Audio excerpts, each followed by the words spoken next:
A year?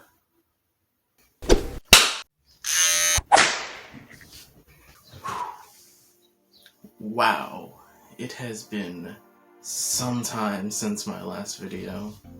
I've just been so busy with schoolwork, getting adjusted to dorm life, getting evicted, and overall just being lazy to the point where I couldn't even bring myself to plan this video.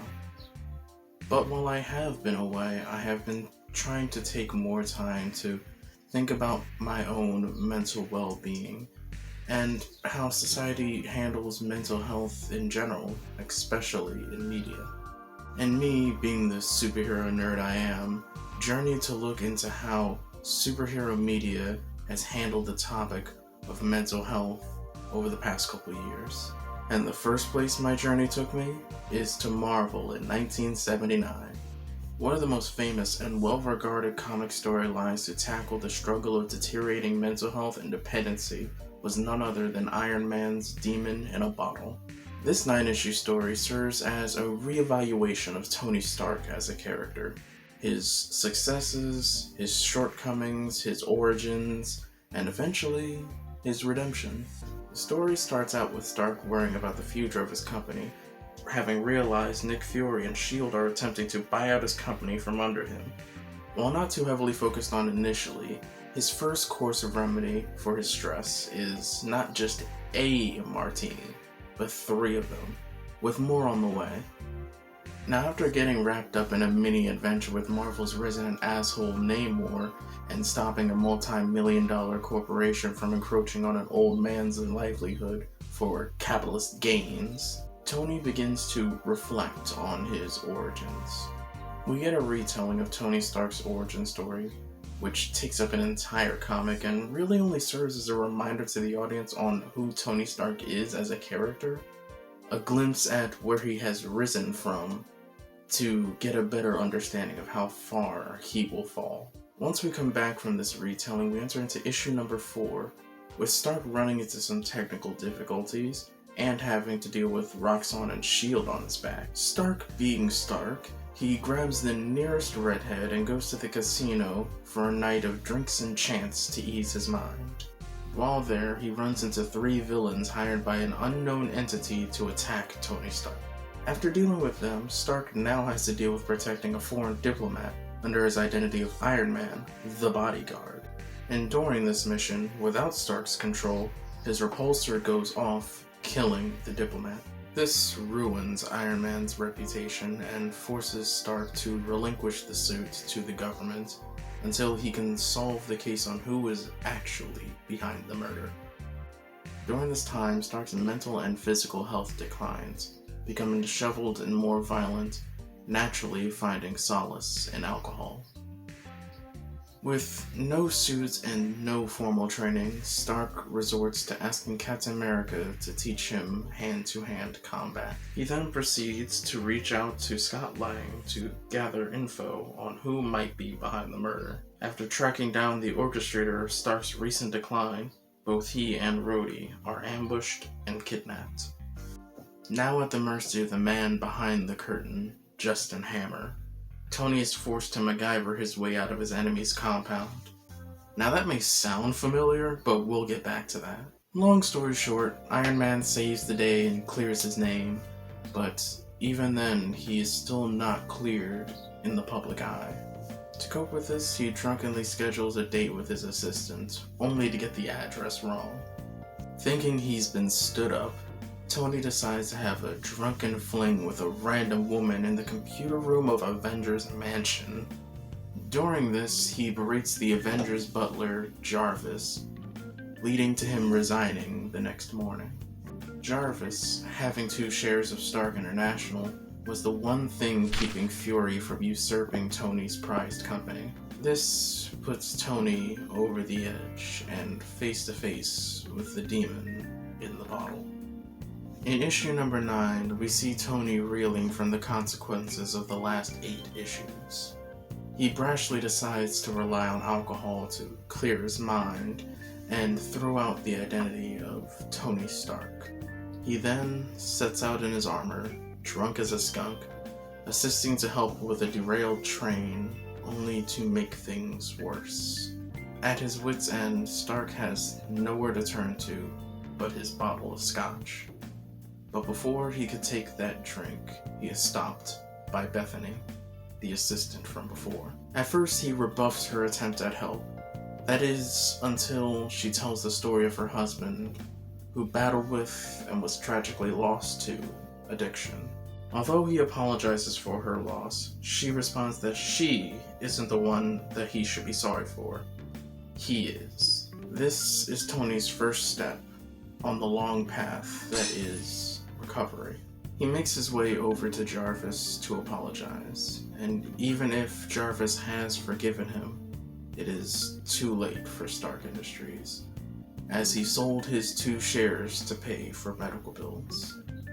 After learning this information and confirming that Fury has taken control of his company, Tony believes that he has nothing left in this world and is ready to turn to the bottle.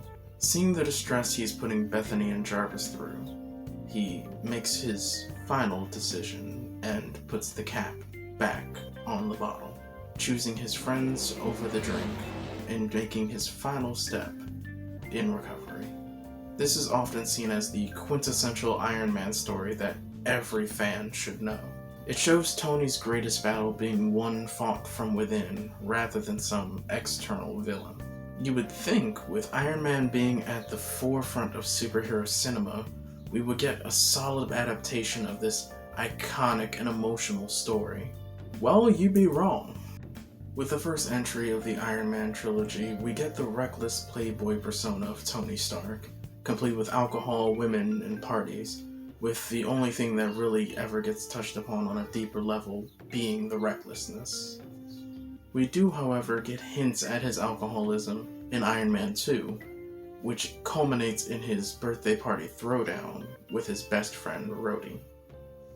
Jon Favreau, the director of Iron Man 1 and 2 and actor for Happy Hogan, has officially stated that this is the closest we will get to that iconic storyline on screen.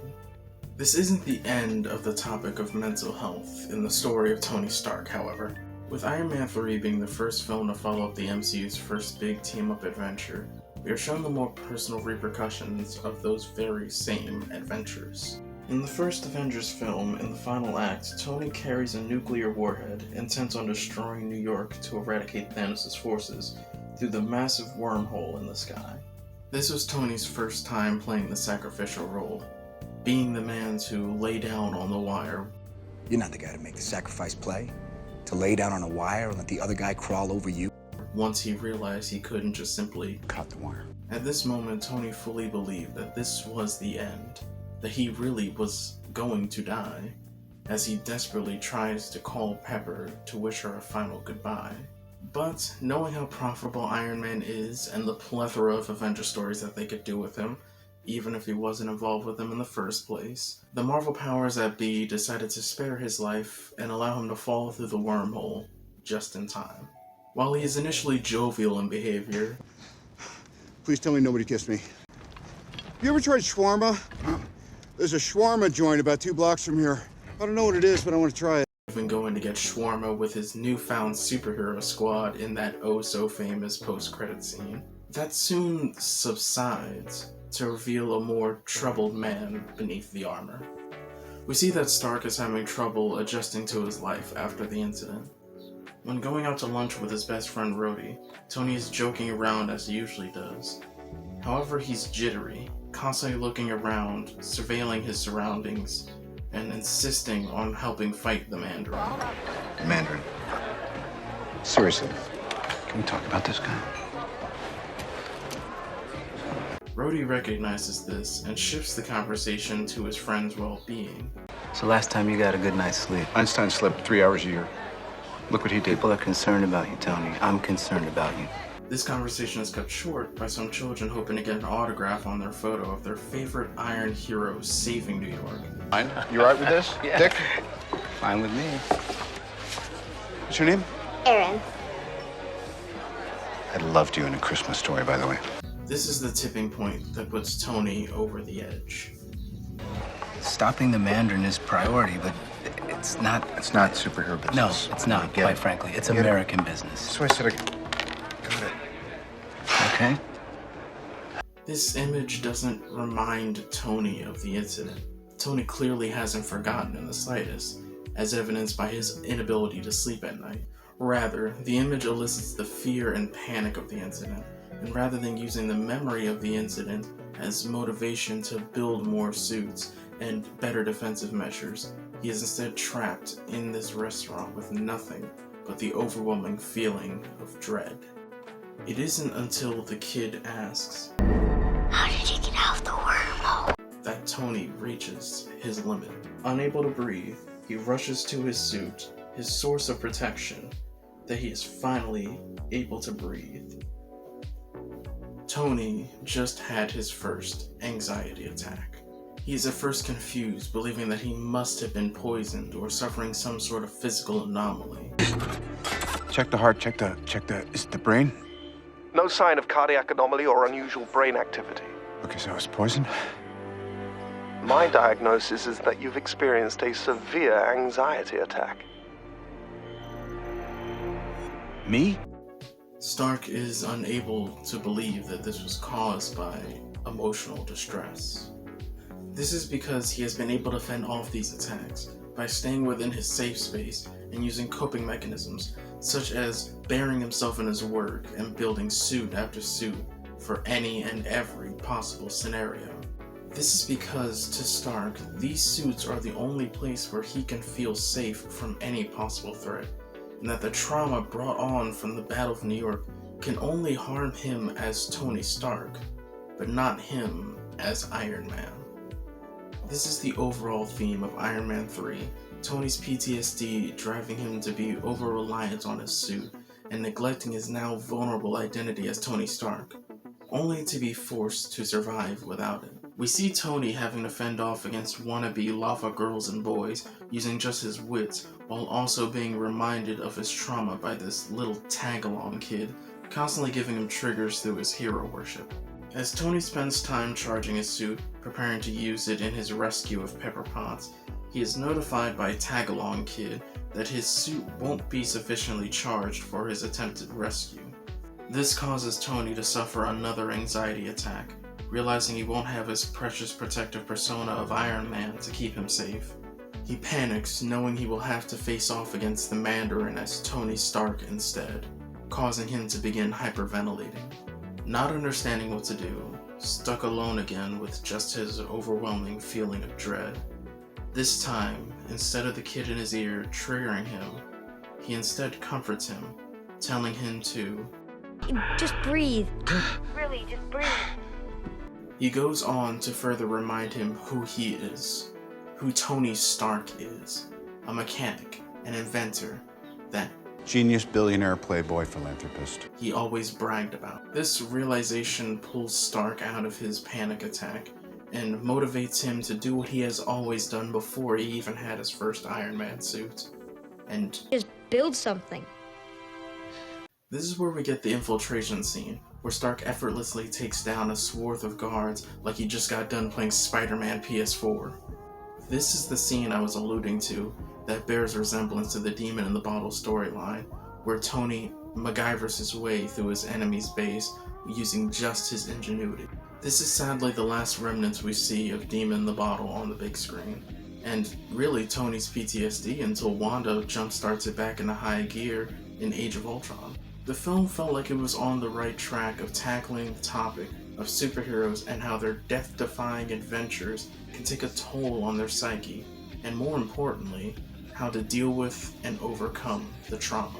Sadly, the film only manages to depict PTSD in a realistic way, and forgoes any real attempt at handling the recovery aspect. This is really evident in the post-credits scene, showing the film to actually be Tony recounting the events in a therapy session, only to reveal that this isn't actually therapy, and was really just Tony wasting time talking to a sleeping Bruce Banner. While this may not have been the best depiction of mental health issues in superhero media, it is, however, a good stepping off point for the rest of the genre. As you can tell by the thumbnail, this is part 1 of a 5-part series delving into how select superhero media have tackled the subject of mental health and therapy over the years. In my next video, I will be turning to the smaller screen to look at a series that I believe realistically and expertly tackles how the life-threatening exploits that come with being a superhero can deeply impact and traumatize those that aren't even old enough to drive. And that is the 2010 superhero ensemble, Young Justice. We have proven ourselves in action, and now, like it or not, we have forged our own team.